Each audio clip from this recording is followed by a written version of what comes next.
Hey there, you looking kinda cute. Please consider subscribing and check out our Patreon for more. Enjoy the video.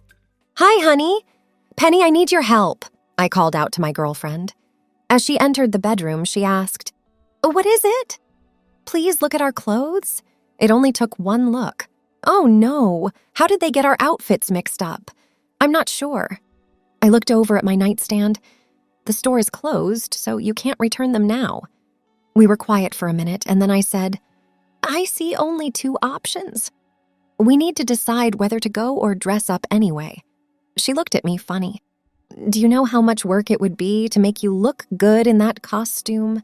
The short skirt was smoothed out when she picked it up. Putting on that football outfit isn't hard for me. I don't have to do much. I don't know how to get you ready to wear this cheerleader outfit, though. I saw her look at me.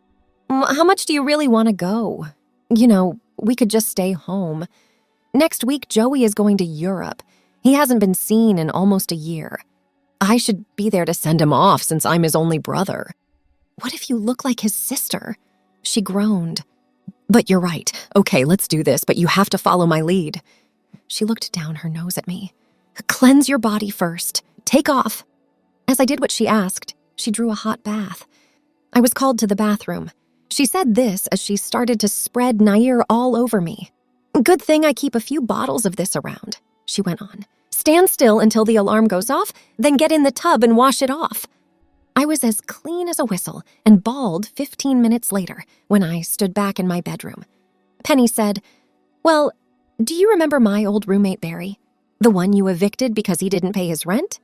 "Yeah, I looked through his things and found some cool things.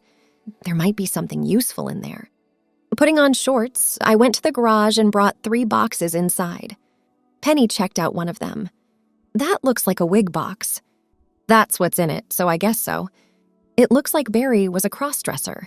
You didn't know?" "He didn't do it here while I was here. Remember that I was away a lot when he lived here. That's why I let him live with me and watch over the house for me." I saw the time. "We need to move quickly. In a few hours, the party will begin." She said, "Okay, let's see what we have." After a while, she took out a strange-looking piece of clothing. She said this might work. "What does it look like?" She said it looks like a hip and butt pattern. "Let's check to see if it fits." Penny thought it fit well enough after I put it on. She made fun of the fact that I looked like a pear. What else is inside Barry's box of tricks? Penny held up a white lacy bit of fabric and said, "Let's see how this fits." "Will that be big enough?" I asked with some doubt. "We're going to find out soon. Wear it." The trick she showed me was to hook the bra up in the front and then turn it around. She told me to bend forward, then stand up and pull the bra around them. I did it and looked down. It fit perfectly. "I think you're going to look pretty good when you're done," Penny told her. "Your legs look good too. You have a great body. I'm getting really excited about seeing how you look in this outfit. Check out the hair that Barry left you." Just below shoulder length, the wig was a color that looked a lot like my own, which is light blonde. Penny helped me put it on and then brushing my bangs out over my face. After that, she told me to take it off and put it back on. She said to put on makeup first. She pulled me over to her vanity and took out a tackle box. After some time, she said, "Good enough. Time is running out. Make sure you're dressed up." I was given a pair of panties by her. I'd like to meet Barry if you ever see him again. He picks out nice clothes. I put the nylons up my newly shaved legs and over the padding. Then I pulled the cheerleader skirt over my legs. It was Barry's white tennis shoes that fit me because Penny's would never have worked. Then I carefully pulled the sweater over my head so as not to mess up my makeup. Penny put the wig on my head and brushed it a few times. Her jewelry box held a pair of hoops, a pendant chain, and several thin, jangly bracelets. She said, "Good thing you already have pierced ears." I stood there and looked at myself in the mirror. I thought I was 18 years old, maybe a junior in high school. Someone came to mind for me. After giving it some thought, the idea came to me. "I look like Olivia Newton-John in Grease," I said in a low voice. Penny said yes. "Oh, honey, you look so beautiful. We'll be the talk of the party if I can make myself look half as good as a guy." Penny asked me to help her put on her costume shirts. When we got to the party, Penny got out of the car and held out her hand to help me get out of the car. She also reminded me to grab my bag. She made sure to get to the club door before I did and open it. Kelly, the wife of my brother, said that Joey called and said he would be late. "You two look so cute together." Penny caught her eye. "Hurry up." We sat at the table she had set up for us while we waited for my brother. Penny asked for a beer for the waiter and a margarita for me when she got there. I gave her a funny look because I knew she didn't like beer very much. She laughed, keeping up a character. The night went on and the drinks kept coming. Soon we were no longer in pain. While we danced, Penny led me a few times, and I got used to the way the short skirt moved around my legs. It looks like I looked up at Penny after a while, so I must have been really drunk. A little after midnight, the costume contest was set to begin.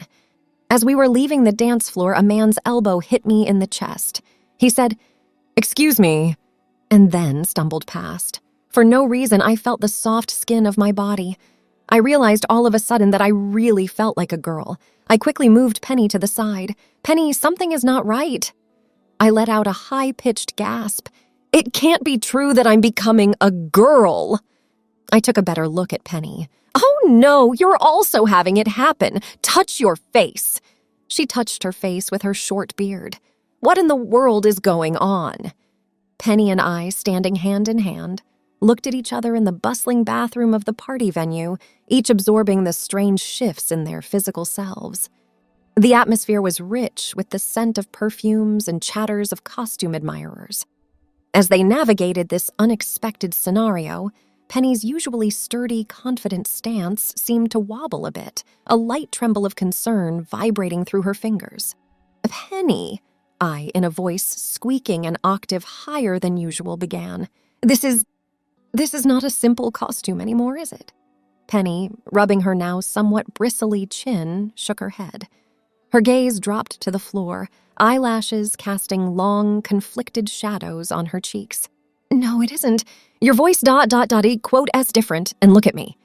The party outside the restroom door danced on, unaware of the peculiar magic that unfurled in the sanctuary of the lavatory. Echoes of laughter and clinking glasses leaked through the cracks of the door, sharply contrasting with the grave, silent exchange inside. Carefully, Penny picked up a lock of the my wig, which now seemed to seamlessly blend into their scalp. "This isn't just a wig anymore," she murmured, an uncanny calm coating her words. "It's attached to you, genuinely part of you." And I, observing Penny's Adam's apple slightly bobbing in quiet panic, concurred, "And your beard, Penny, it's real." They shared a loaded pause, a silent conversation of fright and bewilderment darting between their eyes. The clock ticked, the party murmured, and the transformation silently stabilized into their new reality. There was no going back. The magic, subtle yet insistent, had woven its way into their beings. Penny, now somewhat accepting the new baritone of her voice, hesitantly whispered, "So what now?" The narrator, whose identity seemed to now mirror Olivia Newton-John more than ever, inhaled a shaky breath. We go out there," they responded, gesturing vaguely towards the lively world beyond the bathroom. "We have this new reality, Penny, frightening as it is. But we can't hide in here forever, can we?" With an apprehensive nod, Penny agreed. "But let's make the best of this odd magic, okay? For tonight, let's be the unexpected king and queen of this party." Stepping out, they allowed the atmosphere to envelop them. The music, the laughter, the cheers of best costumes greeted them, unacquainted with the hidden reality that these weren't mere costumes. Somehow, their authentic transformation made them shine in the crowd, their presentation unexpectedly genuine. The contest began, and Penny, now striding with somewhat regained confidence, led their dance, the pair twirling, dancing, and smiling, all while harboring the secret of their bizarre metamorphosis. Applause erupted around them, crowning them the unexpected champions of the evening. In that moment, amidst applause and cheer, the reality of their transformation faded into a distant, muffled truth. They were simply two beings, dancing in a sea of merriment, enjoying a stolen moment of joy in a newly minted reality. As they were handed the winning trophy, a splendid pumpkin adorned with shimmering stars, a peculiar chill danced through the air, whispering of yet another unexpected chapter, waiting in the wings of their strange Halloween night. Penny and I, still basking in the muted glow of their victory, made their way through the energetic crowd, now a sea of congratulatory pats and pleased cheers. Penny, with the trophy firmly in her grip, seemed to flicker between enjoyment and a gnawing uncertainty that lingered in the shadows of her now masculine face. I adjusted the snug cheerleading outfit over their reshaped form, attempted to suppress the undertow of questions that threatened to drown the night's brief joy. With each step in Barry's white tennis shoes, a peculiar combination of comfort and dissonance washed over them. Despite the warm ambiance, a peculiar coolness slithered through the air, ushering an inexplicable tension into the room. Penny turned to me, the light from the hanging lanterns reflecting a shimmer of unspoken fear in her eyes. Suddenly, a gust of wind whooshed through the room, snuffing out the candles and plunging the space into an eerie semi-darkness. The once merry chatter dissolved into a cascade of surprised gasps and hushed whispers. The atmosphere, now taut with anticipation, seemed to pause, awaiting the emergence of the next act in their peculiar Halloween tale. From the dimness, a figure stepped forward, the soft sound of fabric dragging along the floor marking its approach. The once jubilant crowd parted, creating a path for the stranger whose silhouette, even in the dark, seemed strangely familiar. As the figure advanced, the candles flickered back to life, revealing a person clad in a witch costume, the classic pointed hat obscuring most of their face. The atmosphere, heavy with a spellbound curiosity, watched as the witch approached Penny and I. With a gentle tilt of the head, the witch lifted the hat slightly, revealing a face that, despite its inexplicable transformation, seemed oddly recognizable. My heart skipped a beat, a mixture of shock and revelation etching across their face. "Barry," Penny, voice barely a whisper, uttered, her eyes wide with disbelief. The witch, now undisputedly Barry, offered a melancholy smile, his eyes flickering with a mixture of regret and ancient knowledge. "Yes, it's me," he began, his voice a gentle, haunting melody that seemed to weave through the air with spectral grace. "But how?"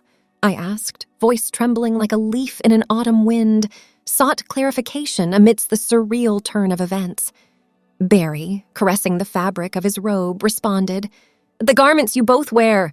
They were enchanted, cursed even. It's ancient magic, from a time where whimsy and danger danced hand in hand under the moonlit nights of olden worlds." Penny, clutching the trophy even tighter, found a voice within her newfound form. "But why, Barry? Why let us go through this?" The room, frozen in a tableau of suspended reality, listened as Barry unveiled the tale. "I didn't think you'd wear them, truly," he began, eyes glossing over with a faint sheen of unshed tears. "The magic, it's bound to the fabric, a spell that transforms the wearer into the essence of the costume. It was a relic of my past, from a time where I dabbled in powers far beyond my understanding." Barry moved closer, his words now mere breaths. "The transformation, I'm afraid, is permanent as long as the garments exist. Your forms, your identities, they have now shifted to embrace the enchantments within the cloth." I, somehow finding a strange tranquility amidst the chaos, inquired, "So we are stuck like this?"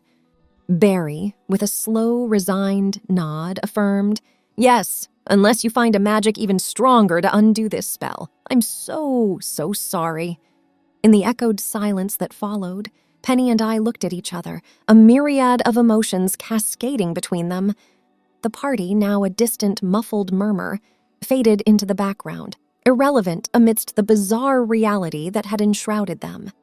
As Penny and I stood there, absorbing the permanency of their new existences, Barry, the witch, stepped back, whispering a faint, "Happy Halloween."